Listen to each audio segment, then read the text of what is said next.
Hi, everyone.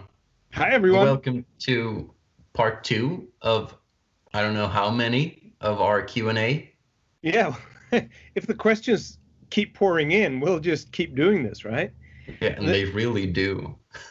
yeah. Well, one of the good things is, good things. Well, cut that out. I mean, one of the things is that we actually don't get to sit next to each other doing this. It's a weird thing. You're It sitting in is. your home. You can sort of tell by the expensive art in the background, and I'm sitting in It's my from cramped. Yoshi's Island, actually. Oh, is it? All right, sweet. Hmm. I'm sitting in my cramped little office space.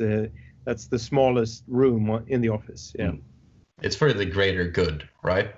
it's for the greater good. That's You can sort that's of feel heroic just isolating yourself. that's it. That's it, Julius. So Yeah. what are we going to talk about today?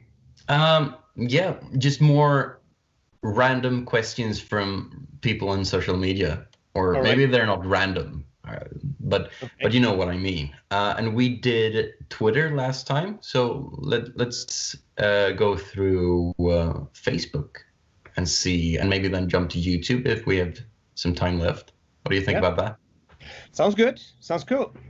Perfect. So Linus Lundberg or Linus Lundberg asks, shoe size, favorite pet name, mother's maiden name, and lastly, what's your credit card number?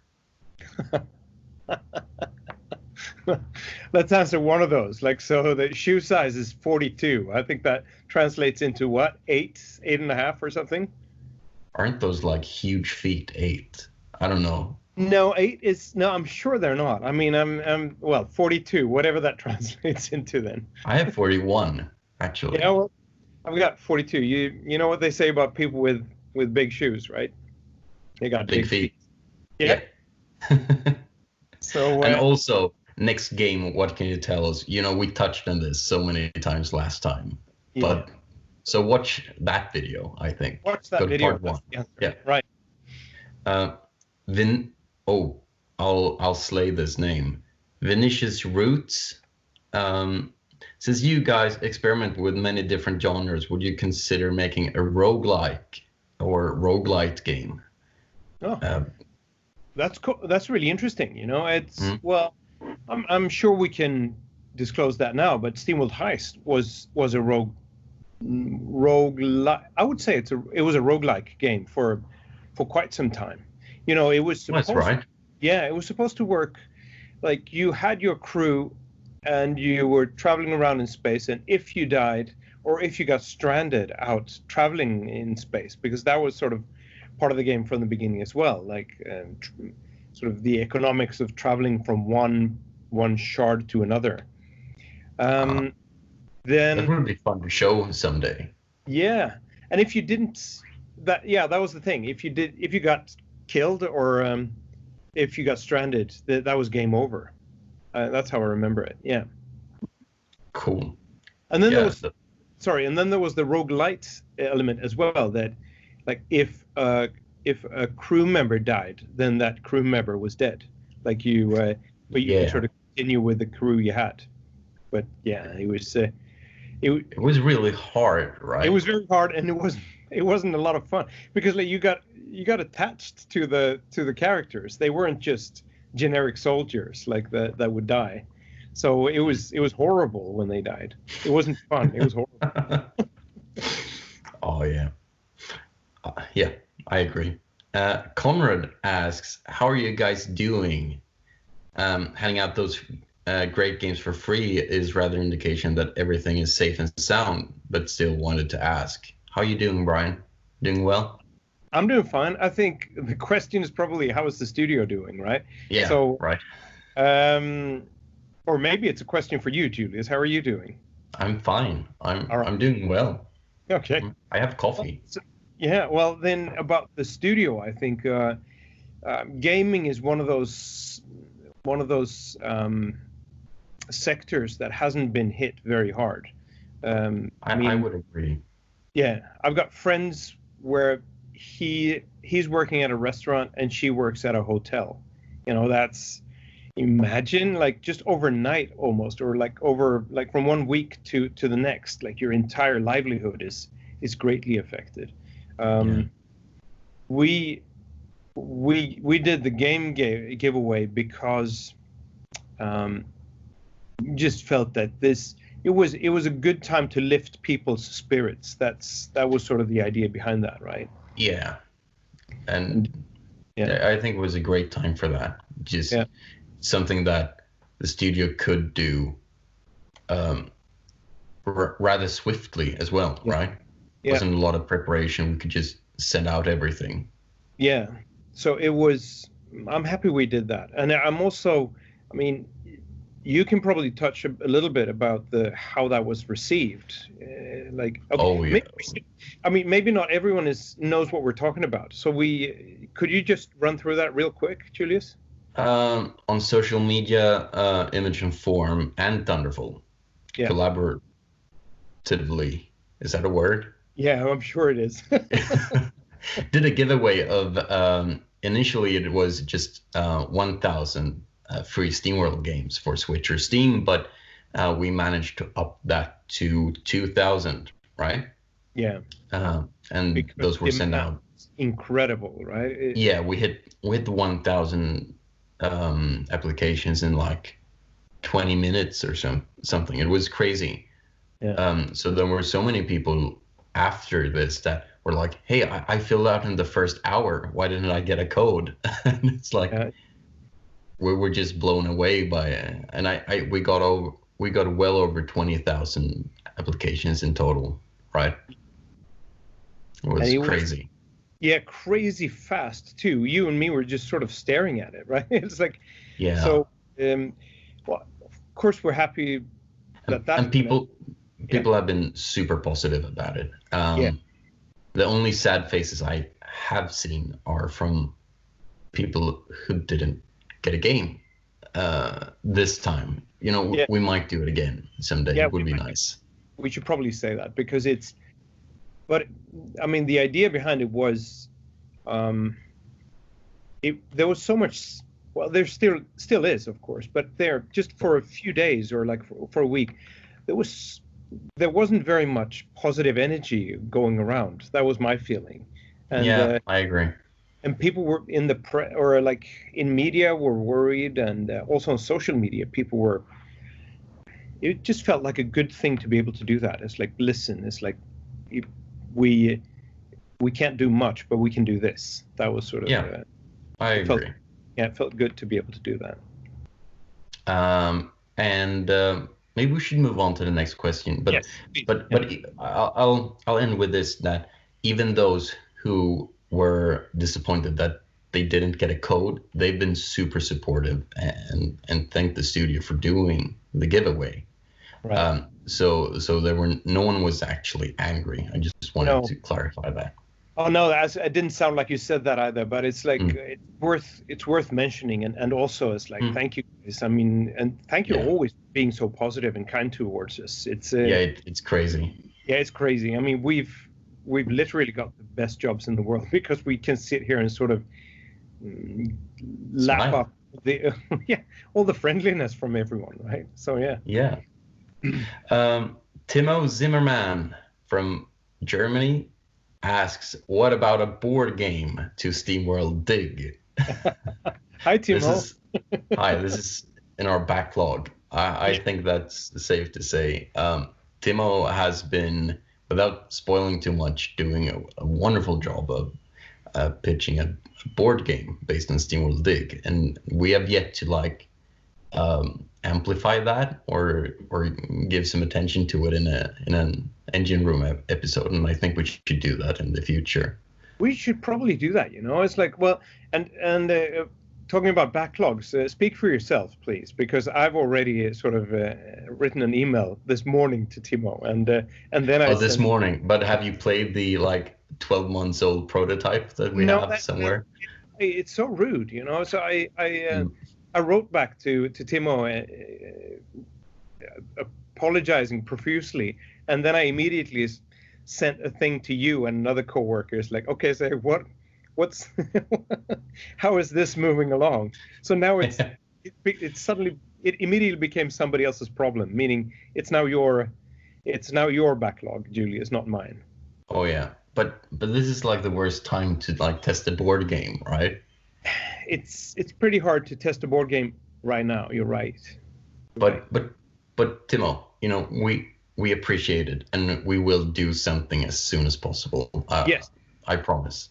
Yeah, I also should say, I mean, we shouldn't be discussing this sort of publicly maybe, but he also sent over a presentation for us, Julius, with sort of breakdowns and a lot of good facts. So it's it's really serious guy. I'm very impressed by Timo Zimmerman. So thank you very much, Timo. I mean, board games in any shape or form are a great thing. It brings people together in wonderful ways. Definitely, I agree. So big shout out to Timo. Yep, big shout out. We'll get back to you. Yep. Toby Thornton asks if the next SteamWorld game had a sports mini game, or was a SteamWorld sports game entirely? What sort of sport would the bots play? Synchronized swimming, maybe? I would like that. I would actually very much like that. You really? Yeah. It sounds fun. It sounds very quirky, very unexpected. Very unexpected. What would it be? I mean, if it was a sports game, you would like soccer, right? I would love soccer. Sorry, football. Yeah, real football. Thank you. But I think those games are really hard to make. Like very good games.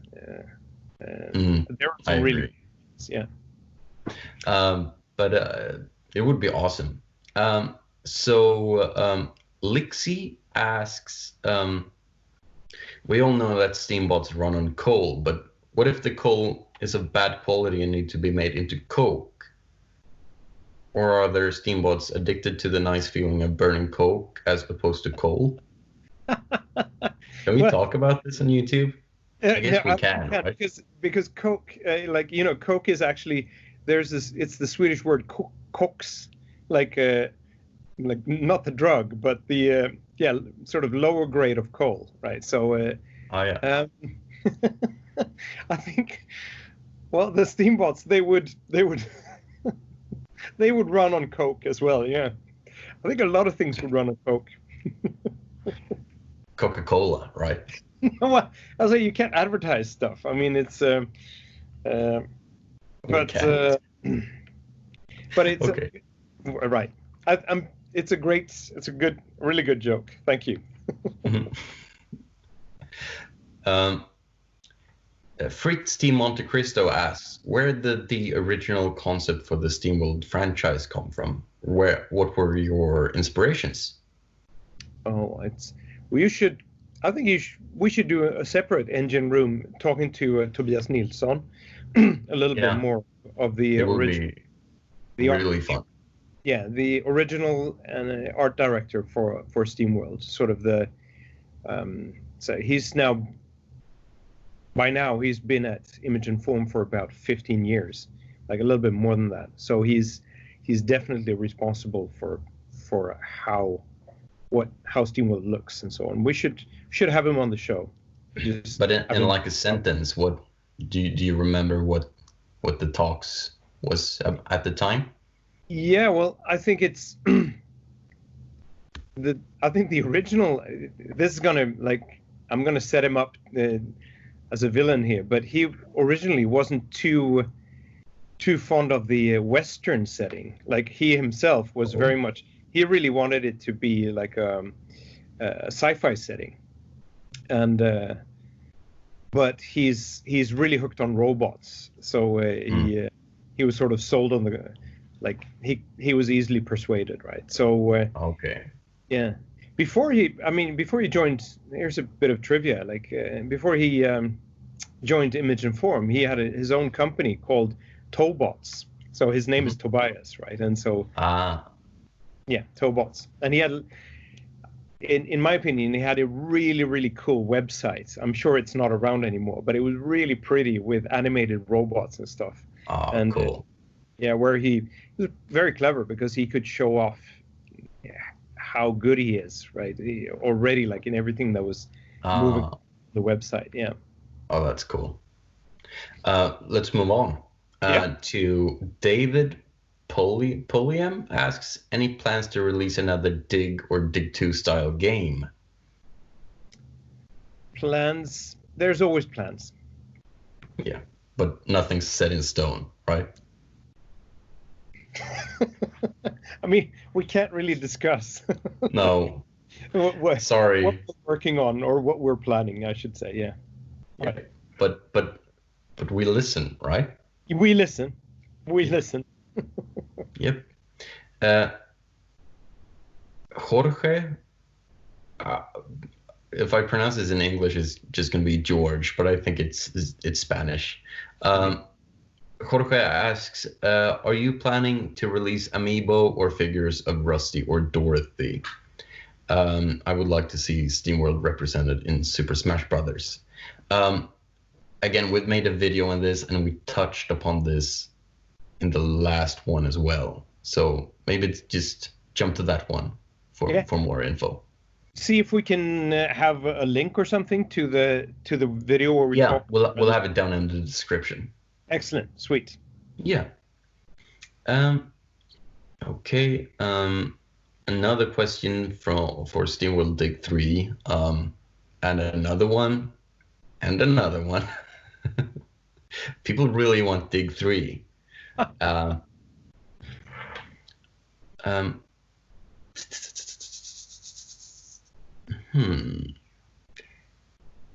Is SteamWorld Quest coming to iOS? Oh, that's a really cool question. Well, it's let's put it this way: there's very little standing in the way for it. Yes, because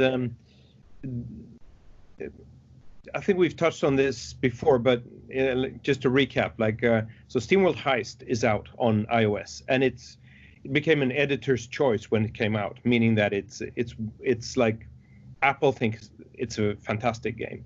Now, SteamWorld Dig and SteamWorld Dig 2 are very hard to make for iOS because they're so the controls need to be so precise. Yeah, they're very intricate, right? Yeah, so like if you were playing it with a handheld controller, that would be a different. Yeah, and there are, you can plug in or connect rather a wireless controller to them, but the problem is, I guess, not everyone has one. I think percentage-wise, very few have one, right? So but nowadays you can plug in PS4 and Xbox controllers as well. I think it's native support in the Apple software, which is pretty cool.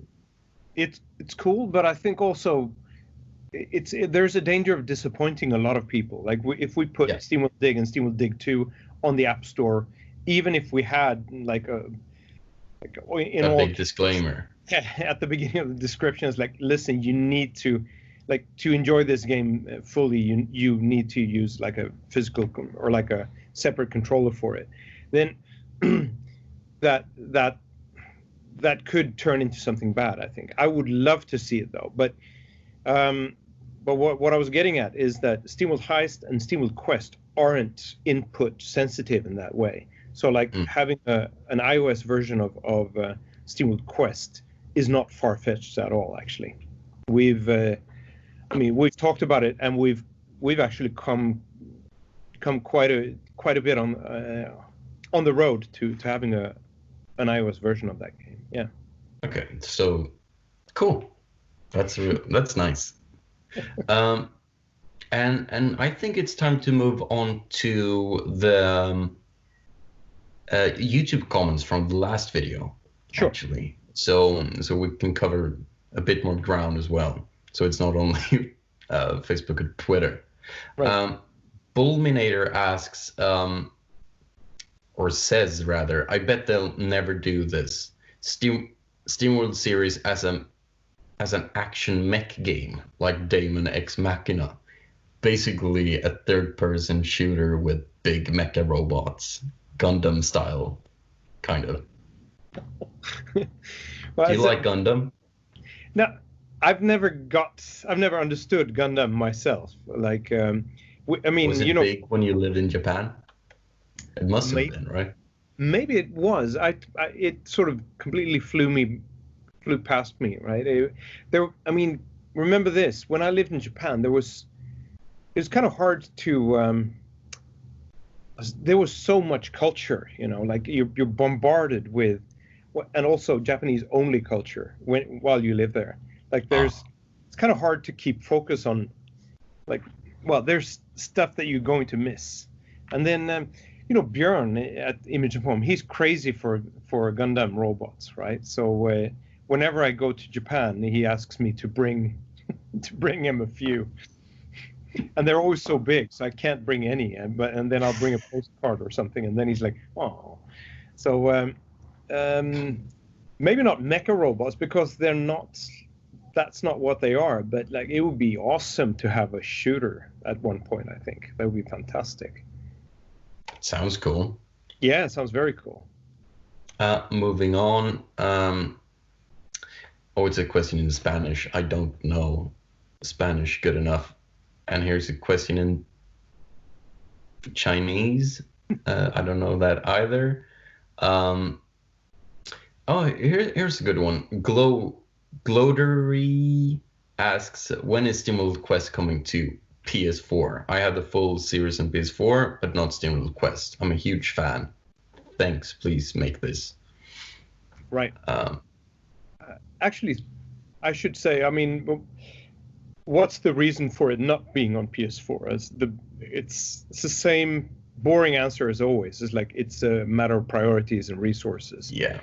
And and now the game is out on Switch, Steam, and Stadia. Yep. Right. That's right. Yeah. So PS4 sounds like it's very straightforward. It is and it isn't, right? We need to find the time to do it. Like the people who are, it's also like the people who have been porting to PS4 in the past, they're so busy, like we can't, it's like they're drowning in stuff and we have nothing to fish them up with, and like, here, do this for a little while. And so, but I should also say that, like, porting wise, it looks like things are opening up for us as well. Like we're getting different options there. So I can't answer when that's going to be, but like that it's going to happen is not too far-fetched. Okay, that's great. Cool. Because we get this question a lot. Yeah. I think with the games, right, on PS4, so it's it would make sense. Yeah. Right? Where James Jackson asks, where can I find this How Steam Bots Are Made comic? Oh, it's in an very old blog post from 2014 or 2015, I think. It's on imageform.se. And you can just, I can put a link down below as well. Yeah, sweet. And it's only a short panel, but it's very cute. Yeah. I think it was made by Oliver, maybe? Yeah, I think so. Okay, and here is another request for SteamWorld Dig 3. Maybe we should. I mean, we should. The thing is, I've been saying this for years, right? People really want Dig 3. Yeah. And of course you know that. Yeah. So where is it, Brjánn? Can't you release it tomorrow? No, I want it. I want it.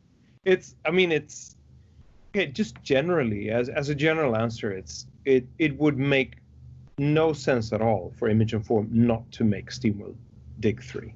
SteamWorld Dig 1 and SteamWorld Dig 2 are hugely popular games, and so it would be incredibly stupid if we never publish SteamWorld Dig 3. Yeah. And from a design perspective, there's a ton you can do as well, right? More things to explore. Yeah. There's that. There's also, I mean, there's pressure on the team, of course, to come up with something. Like I think that SteamWorld Dig was a fantastic game, the first one. I think that the leap from SteamWorld Dig to SteamWorld Dig 2 was equally fantastic. It was because there was so much new stuff in SteamWorld Dig 2.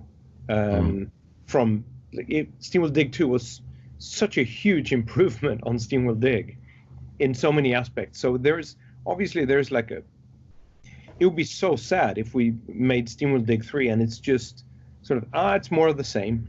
Like there. Oh yeah.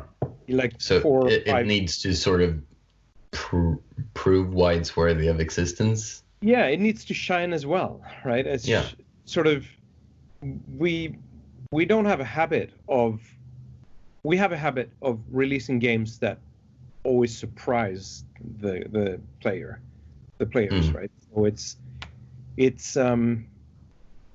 it would be, I don't think we want to sort of just make a SteamWorld Dig 2.0, if you understand what I mean. Like it would need to be a great leap again, and I think it's actually hard to make that. It's not very easy to make it. It really isn't. But with that said, it's like we are going to make that game someday. Like it's. Don't promise too much now. No, okay. People will take that as confirmation it's in the works, right? No, in the works. I wouldn't confirm that at all. But it's like we will definitely do it sometime. That's cool. Nice. Major Skalle asks, I'm looking forward to when Brjánn's got more than 26 minutes and 2 seconds on his hands so he can answer even more questions. And we've been doing this for over 26 minutes now, at least during the recording. So that's good, right? Right. And I need to go very soon. Very soon? Yeah, but you can do like a third one of these. I love doing these things. They're simple to make, and we can fit them in when we have the time. As long as people sort of write specific questions, we don't mind at all answering them, right? Yeah, another thing that is heavily requested, not as requested as Dig 3, but I've been scrolling past it now for this recording as well, as people want more DLC for Heist or a sequel, right? What are your thoughts on that? I think it's the same answer. Like I want that too. Like we want that too, and But I think the DLC thing is interesting. Like, would you be open to making more DLC for older games? I'm not sure. Like I would love to have it. I would really love to have it, but I'm not sure if it's a sound business decision, because it means taking away resources from other things, like making new games. Yeah, I mean, when we released SteamWorld Heist, we immediately started making DLC right after it was released. So and making that DLC package, The Outsider for SteamWorld Heist, took almost 6 months. Right? I mean, 6 months. It's even though it's a rather small part of the full game, right? It took and Heist was in development for like 2 years. Yeah, 2.5. Yes, now 2 years, and then like another half year for the DLC for the main DLC. Yeah. It's like it's very taxing for the team to sort of sit and work on something, on the same thing for too long, right? I have massive admiration for studios like Rockstar Studios, for example, who can sit and work on a thing for like 5-6 years. Like it's a completely different segment of the business, right? It is, but it's the same like it's still the same principles. I was thinking it's like still it sort of requires of a few people to sit for 5 or 6 years to work on a game. That's amazing. Like, imagine when you start working on it. It's like, let's say you're 30 when you start, and you know that, okay, by the time we'll be done with this, I'll be 36. Or 40 in some cases, right? Yeah. Duke Nukem Forever. Yeah. Or was that 15 years or something? I don't know, but then you don't know, like, if it's been like a team working on it sort of intensely the entire time. I mean, the story has it that's what it was, but so. Oh, Brian, before we forget it, we have one last question, right? Yes. Yeah. From Barry Dunn. Okay. who's making a video cameo, actually. Excellent. Hey, Brjánn, Julius. Before you go, I want to ask you a question in person. All right. Take it away, Barry. So, when can I be in your next engine room video? Yes, Barry, you're here now with us. It's technically impossible, but that's how it works. You're here. That's incredible. Anything goes, man. Thanks, guys. Cheers. Bye, everyone. Bye.